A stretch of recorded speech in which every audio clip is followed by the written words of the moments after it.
நாங்களும் பெரியபாளையம் போய் ஒரு நேர்த்தி கடன் பண்ணலான்னு பார்க்குறோம். ரொம்ப வருஷமா தட்டி போயின்னே இருக்கு. அதனால தான் சிவராத்திரிக்கு மறுநாளே வந்து பிளான் பண்ணாமே டக்குன்னு கிளம்பி போயிட்டோம். நாங்க போறப்பவே வந்து இந்த மீன்லாம் பார்த்துட்டே போனோமா, சூப்பரா இருந்து.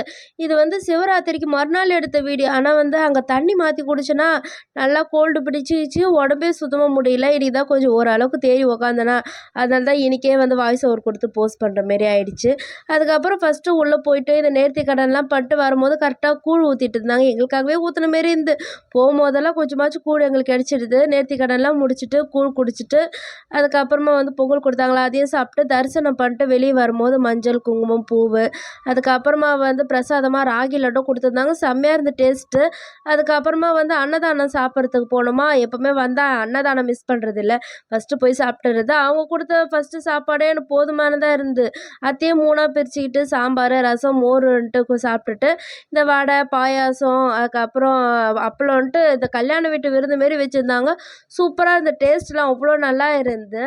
அப்படியே பார்த்துட்டு நாங்க சரின்னு வீட்டுக்கு கிளம்பி வர அப்ப தான் வந்து எங்க குடும்பம் வழக்கமா என்னன்னு தெரியல. யார் எங்க சொந்தக்காரர் முதற்கொண்டு இங்க வந்தா, ஆழ்வெள்ளிக்கிழங்கு இல்லாம வீட்டுக்கு வர்றதில்லன்னு ஒரு தீர்மானம் பண்ணிட்டுருக்கும் போல. அதனால அம்மா ஆழ்வெள்ளிக்கிழங்கு வாங்கிட்டு வீட்டுக்கு போலான்னு சொன்னா, இந்த பக்கத்து சிவன் கோயில் இருக்கு.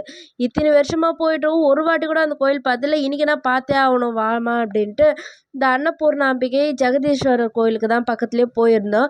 போற வழியில இந்த மரம் பார்த்தோமா, இது கீழயே பூவுங்க இருந்து என்னதுன்னு தெரியல. அதுக்கப்புறமா கிட்ட போய் பார்த்தா தான் நாகவல்லி பூ மரம். இது ரொம்பவே விசேஷம் சிவனுக்கு. இது குட்டியா இருக்குல்ல, இது சிவனும்.